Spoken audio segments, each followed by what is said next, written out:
Hello there and welcome to the Watchful Citizen. This program is brought to you by the Lancaster County Democrats. You can check us out online at www.lancastercountydemocrats.org. I'm your host. My name is Josh Cramer, and I have with me today Mr. David Orr. David is an activist here in the community, and we brought him on and just in the spirit of the Watchful Citizen to talk about some of the issues that are of importance to him and the community at large. So thanks for coming on the show, David. Glad to be here, Josh. Thank you for having me. Good. Why don't you start just by letting our viewers know a little bit about who you are and how you got to this place in your life? Sure. I'm a recent person here in the Lincoln community.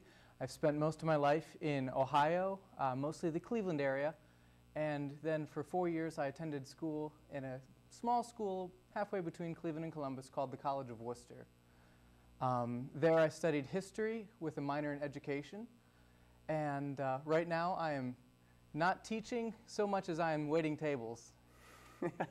So you have plans to be a teacher? Yep. I'm working on finding a permanent teaching job sometime in the near future. It's kind of difficult to nail those down mid-school year. Sure. What level do you hope that you'll be teaching? My big interest is high school history, although I'm licensed to teach all the way down through 7th grade. All right. Well, that's great.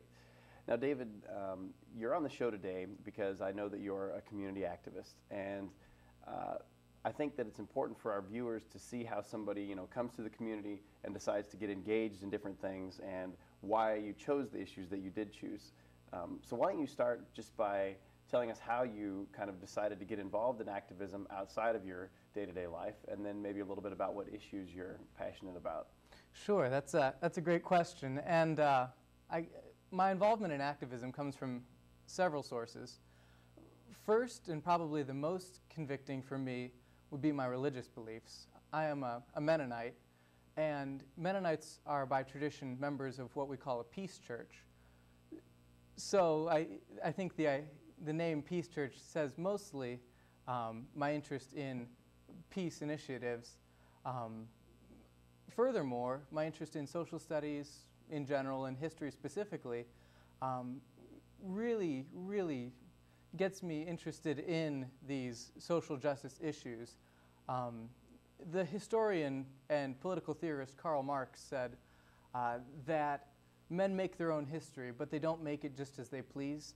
They make it directly based on events that have already happened in the past. And that's a loose translation of Marx's words.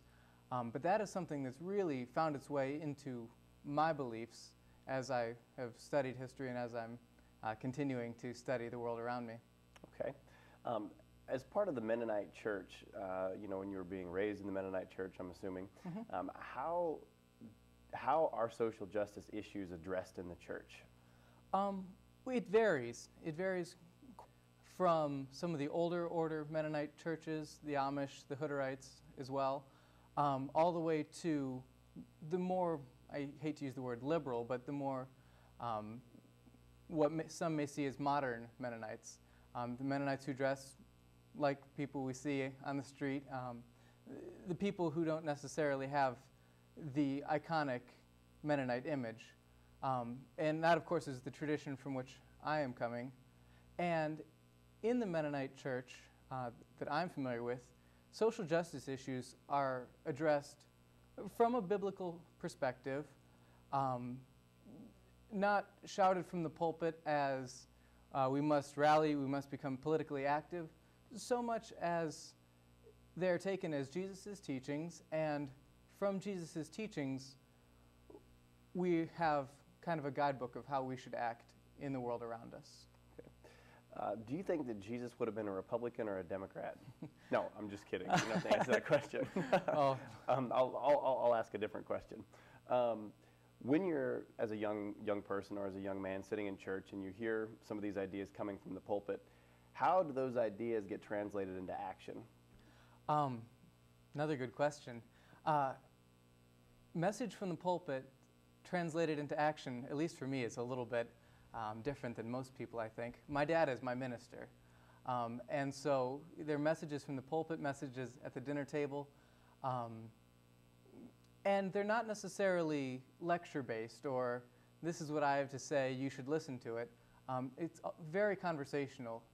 Even sermons in our church are given as perspective based on Scripture, and like most elements of literature, open to interpretation.